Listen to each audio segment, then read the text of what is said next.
अस्सलाम वालेकुम dear students, welcome to my academy. उम्मीद है आप सब खैरियत से होंगे। पेपर 3 हमने स्टार्ट किया हुआ है। 2 पार्ट हमारे कंप्लीट हो गए थे। 50 MCQs हमने कर लिए थे। आज हमने 51 to 75 MCQs डिस्कस करने हैं। पार्ट सी आज हमने करना है पेपर 3 का। चैनल को लाइक, सब्सक्राइब, शेयर लाजमी करें। तो स्टार्ट करते हैं क्वेश्चन नंबर 51 से।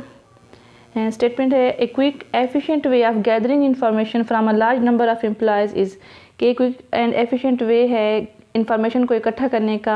किससे ले रहे हैं information? Large number of employees से। ठीक है, तो ऑप्शन सी करेक्ट है। क्वेश्चन एक टूल है जिसमें हम इंफॉर्मेशन को कलेक्ट करते हैं। इसमें सेट ऑफ क्वेश्चंस होते हैं जिनको आंसर करना होता है। तो क्या होता है इसमें, एट ए टाइम हम क्या कर सकते हैं, ज़्यादा लोगों से हम अपनी इंफॉर्मेशन इकट्ठी कर सकते हैं। ठीक है, तो ऑप्शन सी इसका करेक्ट ऑप्शन है। नेक्स्ट है, the most popular form of interview is.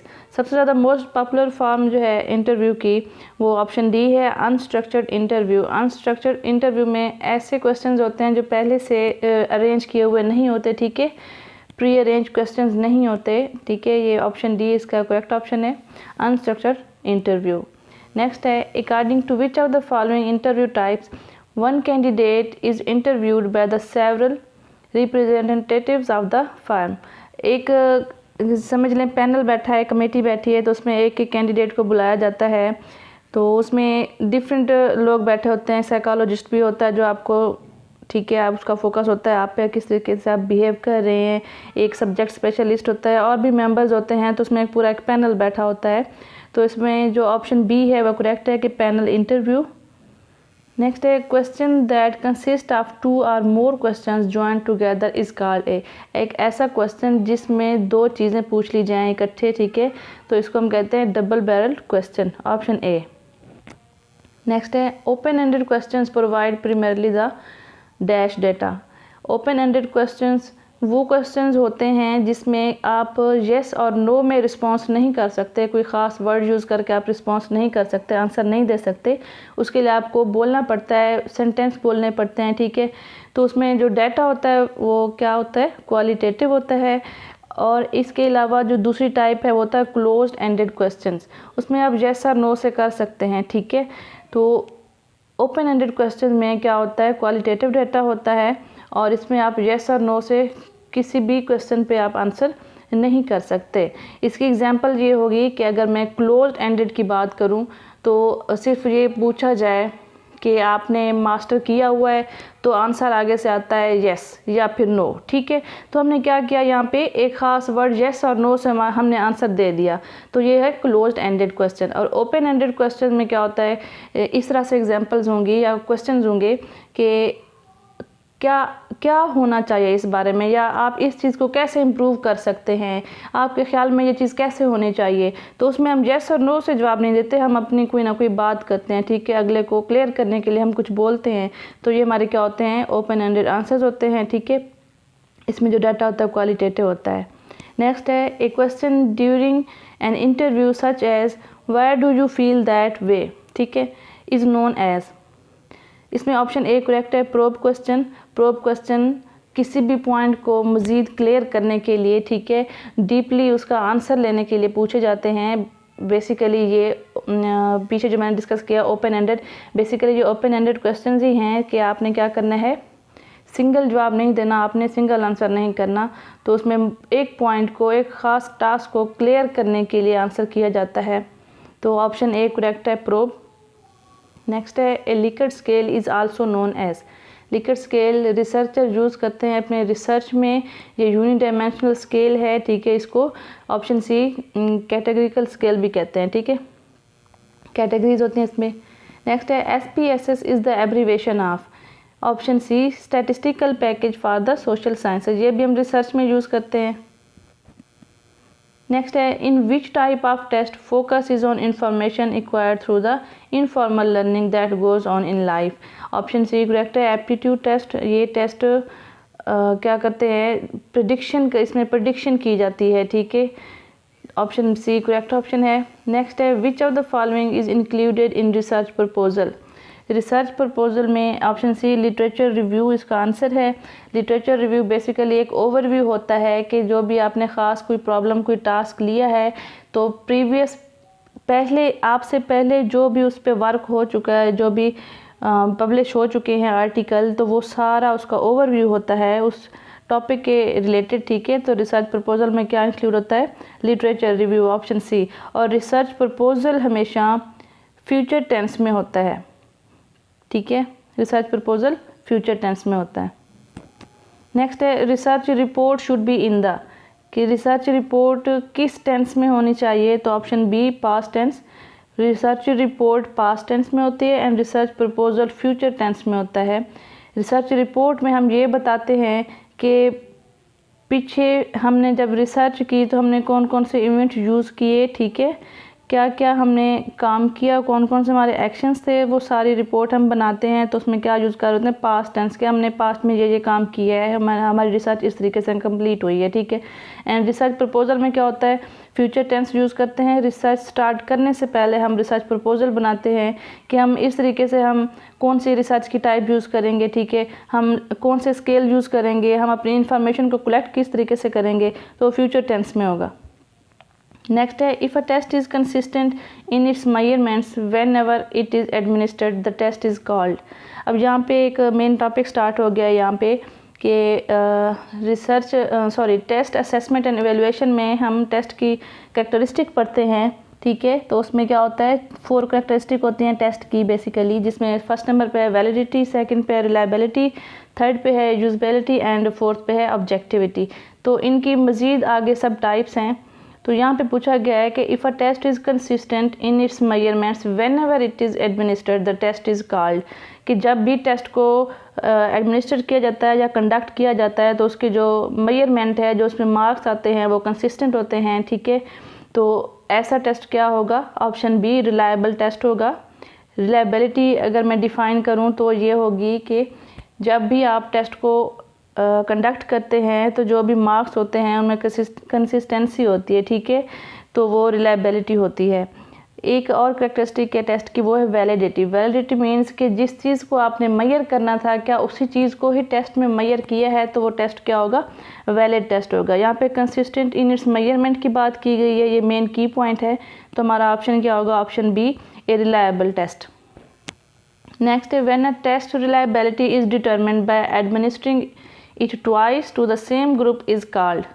अब ये एक वैसे एक बहुत लेंथी टॉपिक है कि जिसमें हम वैलिडिटी की बात करें तो वैलिडिटी की मज़ीद टाइप्स आ जाती हैं, ठीक है।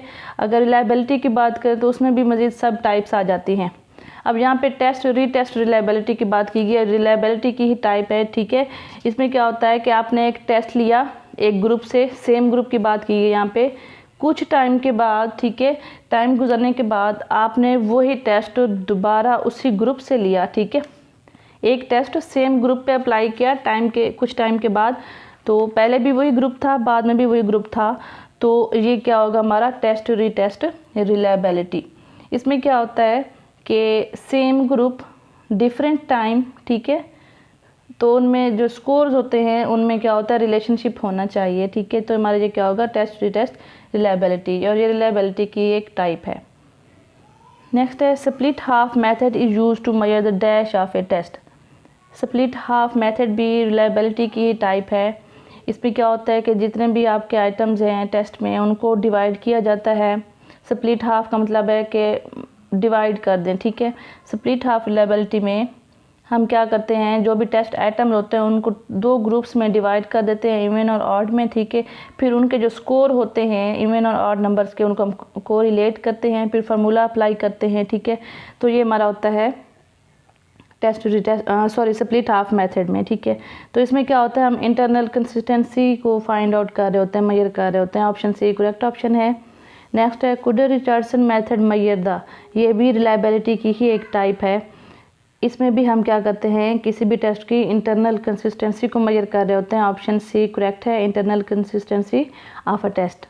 नेक्स्ट है the degree to which a test measures what it is suppose to measure is called, कि एक टेस्ट वही चीज़ मेजर करे जिसके लिए उसको सपोज किया गया था कि वो मेजर करेगा, तो इस चीज़ को हम क्या बोलते हैं, वैलिडिटी कहते हैं।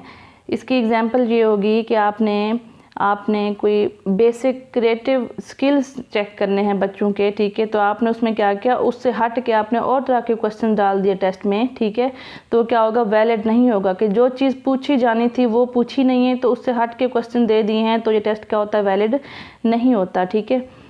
यहाँ पे ऑप्शन ए करेक्ट है। अब ये चारों आई खड़ी हैं यहाँ पे इस एमसीक्यूज़ में, जो 4 ऑप्शन है यही टेस्ट की करेक्टरिस्टिक हैं। वैलिडिटी है फर्स्ट नंबर पे, सेकंड नंबर पे रिलायबिलिटी है, थर्ड नंबर पे ऑब्जेक्टिविटी एंड लास्ट पे एडिक्वेसी, ठीक है, यूजबिलिटी भी कहते हैं उसको। तो वैलिडिटी ये है कि जिस चीज़ को मेजर करना था टेस्ट उसी चीज़ को ही मेजर करे, ठीक है। वैलिडिटी की डिफरेंट टाइप्स हैं, वो नेक्स्ट एमसीक्यूज़ में मैं आपको बताती हूँ। रिलायबिलिटी में क्या होता है कि जब भी आप टेस्ट लें कुछ टाइम गुजरने के बाद तो जो स्कोर्स हैं उनमें कंसिस्टेंसी होनी चाहिए, ठीक है। ऑब्जेक्टिविटी उस चीज़ को कहते हैं कि किसी भी पर्सन का चेक करते टाइम, टेस्ट को चेक करते टाइम उसके मूड का असर ना पड़े, वो किसी को फेवर ना दे सके, तो इसको क्या कहते हैं, ऑब्जेक्टिविटी कहते हैं। एडिक्वेसी में ये होता है कि आप कॉस्ट को देखें, टाइम को देखें, किस टाइम मतलब कॉस्ट उसकी देखनी चाहिए, वो सारी चीज़ें इसमें आ जाती हैं, यूज़ ऑफ टाइम, कॉस्ट, ठीक है। तो यहाँ पे क्या पूछा गया है कि what it is suppose to measure, कि जिस चीज़ को मेजर करने के लिए इसको सपोज किया गया था इसको हम क्या कहते हैं, वैलिडिटी कहते हैं, ऑप्शन ए। नेक्स्ट है सैम्पलिंग ऑफ कंटेंट या सब्जेक्ट मैटर इज़ इवेल्युएटेड इन, कि कंटेंट की सैम्पलिंग या किसी भी सब्जेक्ट की जो सैम्पलिंग होती है वो किस चीज़ में हम इवेल्युएट करते हैं, वो ऑप्शन ए है, कंटेंट वैलिडिटी। वैलिडिटी की डिफरेंट टाइप्स हैं, कंटेंट वैलिडिटी, ठीक है, कंकरेंट वैलिडिटी, कंस्ट्रक्ट वैलिडिटी, ये सारी वैलिडिटी की टाइप्स हैं। कंटेंट वैलिडिटी में ये होता है कि इसकी एग्जांपल दूंगी मैं। कंटेंट वैलिडिटी में क्या होता है कि अगर आपने 10 चैप्टर्स का टेस्ट लेना था तो आपने जब टेस्ट बनाया तो आपने 5 चैप्टर में से ही टेस्ट बना लिया, तो 5 चैप्टर में से कोई और जो 5 बच गए हैं चैप्टर आपने उनमें से कोई क्वेश्चन नहीं उठाया, तो ये आपने क्या किया, कंटेंट वैलिडिटी नहीं रखी इसमें। कंटेंट वैलिडिटी का मतलब है कि जितना भी कंटेंट था उस सब में से आप क्वेश्चन बनाते, 10 चैप्टर्स थे तो 10 में से ही आप टेस्ट बनाते, तो ये वैलिड होता, कंटेंट वैलिडिटी होती, ठीक है। नेक्स्ट इसकी टाइप है वैलिडिटी की कंस्ट्रक्ट वैलिडिटी। इसमें क्या होता है, अगर एक टेस्ट जहानत को, किसी के बिहेवियर को, क्रिएटिविटी को मेजर करे तो ये टेस्ट क्या होगा उसका, या फिर उसकी वैलिडिटी क्या होगी, कंस्ट्रक्ट वैलिडिटी होगी, ठीक है, ऑप्शन बी है ये यहाँ पे। एंड कंकरेंट में भी इस तरह से है कि इसमें कंकरेंट मीन्स के एट द सेम टाइम, एक टेस्ट आपने बनाया, एक पहले से स्टैंडर्ड बना हुआ है, तो दोनों के टेस्ट को जो भी रिजल्ट हैं आप उनको मैच करें, ठीक है। प्रेडिक्टिव वैलिडिटी में क्या होता है, हम प्रेडिक्टिव मीन्स के प्रेडिक्शन करना, प्रेडिक्ट करना कि किस तरीके से एक इंडिविजुअल, एक पर्सन फ्यूचर में परफॉर्म करेगा, ठीक है, तो ये प्रेडिक्टिव वैलिडिटी है। ये वैलिडिटी की टाइप्स हैं, इनके एमसीक्यूज़ काफ़ी ज़्यादा आते हैं तो इनको क्लियर करना बहुत ज़रूरी है। प्रेडिक्टिव वैलिडिटी बहुत इंपॉर्टेंट है किस चीज़ के लिए, कि जब हम कोई एडमिशन टेस्ट लेते हैं हम ये चेक कर रहे होते हैं कि बच्चे में कितनी एबिलिटी है और किस तरीके से कितना परफॉर्म करेगा, उसी हिसाब से हम उसको एजुकेशन सेक्टर में बिठा देते हैं, ठीक है। या जब स्टूडेंट्स की सिलेक्शन करनी हो, ठीक है, तो हम कौन सी वैलिडिटी यूज़ करते हैं, प्रेडिक्टिव वैलिडिटी यूज़ करते हैं। यहाँ पे कंटेंट, सैम्पलिंग ऑफ कंटेंट की बात की गई तो वो हम कहाँ पे एवेलुएट करते हैं, कंटेंट वैलिडिटी में, ऑप्शन ए। नेक्स्ट है a test designed to measure the extent to which a person has acquired the certain knowledge or skills that have been taught in school or as a part of some other planned instruction or training. इसमें क्या कर रहे हैं, एक test को design किया गया, major किस चीज़ को करना है कि a person has acquired certain knowledge or skill, कि बच्चे ने कितना अचीव किया, कितना सीख लिया, ठीक है, तो हम क्या करते हैं, इसको क्या कहते हैं, ऐसे टेस्ट को हम अचीवमेंट टेस्ट कहते हैं, ऑप्शन ए। नेक्स्ट है if a test validity is evaluated against other established test then it is called. अभी मैंने आपको डिटेल बताई है कि कंकरेंट वैलिडिटी ऐसी वैलिडिटी है कि एक टेस्ट आपने बनाया है उसकी वैलिडिटी चेक करनी थी, ठीक है, एक पहले से इस्टेब्लिश टेस्ट था, ठीक है, तो आपने क्या किया, यहाँ पे कंकरेंट वैलिडिटी यूज़ की है, ठीक है, ऑप्शन सी करेक्ट ऑप्शन है। नेक्स्ट है when a test sample sufficient widely into the subject to ascertain the representativeness of scores with the total performance in the area measured is called। यहाँ पे है adequacy के आपने क्या क्या sufficient large होना चाहिए, ना टेस्ट की लेंथ ज़्यादा होनी चाहिए ना कम होनी चाहिए, तो यहाँ पे क्या है, ऑप्शन बी है। नेक्स्ट है बिहेवियरिज्म इज़ एसोसिएटेड विद, अब ये साइकोलॉजी का ऑप्शन है, एमसीक्यूज आया हुआ है, सॉरी, तो बिहेवियरिज्म ये डिफरेंट स्कूल ऑफ थॉट्स है, बिहेवियरिज्म, स्ट्रक्चरिज्म, ठीक है, और वाइगॉट्स्की की थ्योरी थी, ठीक है, डिफरेंट इसके थे। तो बिहेवियरिज्म क्या है, एसोसिएटेड है BF स्किनर से, ठीक है। तो इसमें क्या होता है बिहेवियरिज्म में, ये बिहेवियरिज्म के अकॉर्डिंग कि एवरीथिंग इज़ बिहेवियर, के बिहेवियर को लर्न किया जा सकता है। इसमें जीन्स का सच इतना रोल नहीं है जितना इन्वायरमेंट का है। तो बिहेवियरिज्म क्या है, बिहेवियरिज्म है कि इसमें क्या होता है कि रोल ऑफ इन्वायरमेंट को हाईलाइट किया गया है कि किसी भी बिहेवियर को मॉडिफाई करने के लिए, उसको शेप देने के लिए इन्वायरमेंट का बहुत ज़्यादा हाथ होता है। तो बच्चे की बेटर ग्रोथ के लिए, डेवलपमेंट के लिए ज़रूरी है कि जो हमारा इन्वायरमेंट है, लर्निंग इन्वायरमेंट, वो अच्छा होना चाहिए। नेक्स्ट है, if a student has an age of 11 years from psychological point of view he और she is placed in. Psychological point of view से डिफरेंट स्टेजेस हैं, डिफरेंट ईयर्स हैं, उनको नेम दिए गए हैं, जिनमें चाइल्डहुड, एडल्टहुड, एडोलसेंस, ये डिफरेंट उसके हैं। यहाँ पे 11 years की बात की गई है। तो ऑप्शन सी करेक्ट है, एडोलसेंस। सम टाइम 11 to 19 लिखा हुआ है कहीं पे 12 to 19 है। तो ये जो एज है ये एडोलसेंस कहलाती है। इससे नेक्स्ट एडल्टहुड में कन्वर्ट हो जाती है, ठीक है। यहाँ पे ऑप्शन सी करेक्ट है। नेक्स्ट है, in educational setting the term border line persons have an IQ level from. IQ यहाँ पे ऑप्शन बी करेक्ट है, 70 to 79। बॉर्डर लाइन हम कहते हैं कि उससे पीछे, बॉर्डर लाइन के एक पर्सन बिल्कुल बॉर्डर लाइन पे खड़ा है, उससे पीछे जाएगा तो फिर वो उसका जो लेवल है, मेंटल लेवल, वो नॉर्मल कंसीडर नहीं होगा। तो बॉर्डर लाइन पे वैसे यहाँ पे ऑप्शन बी करेक्ट है, 70 to 79। अगर 70 से पीछे की बात करें, बिलो एवरेज, तो उसको हम इंटेलेक्चुअल डिसेबिलिटी कंसीडर करते हैं, मेंटल रिटार्डेशन का नाम दिया जाता है, जिसमें IQ लेवल वो नॉर्मल रेंज में नहीं होता। तो बॉर्डर लाइन का जो IQ होता है वो 70 to 79 वाला ऑप्शन हम सेलेक्ट करेंगे। एंड 140 to अबव वाला भी पूछा जाता है कि वो फिर वो गिफ्टेड चाइल्ड होते हैं जिनका IQ लेवल 140 या फिर उससे अबव होता है। नेक्स्ट है, IQ in educational setting is measured through. IQ means intelligent quotient, ठीक है। इसको मेजर किया जाता है एक फार्मूले से। Option A CA/MA multiply by 100। CA means chronological age, MA means mental as, and उसको मल्टीप्लाई किया जाता है 100 से। CA मीन्स क्रोनोलॉजिकल एज, जो बच्चे की फिजिकल एज है, पैदाइश से लेकर जिस भी डेट पे आप बैठे हैं कि आप चेक करना चाह रहे हैं इसका IQ कितना है, तो उस डेट तक उसकी जितनी भी एज बन रही है वो होगी।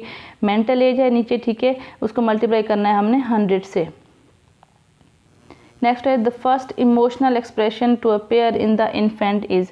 जो फर्स्ट इमोशनल एक्सप्रेशन होता है छोटे बच्चों में, इन्फेंट्स में, वो जनरल एक्साइटमेंट का होता है।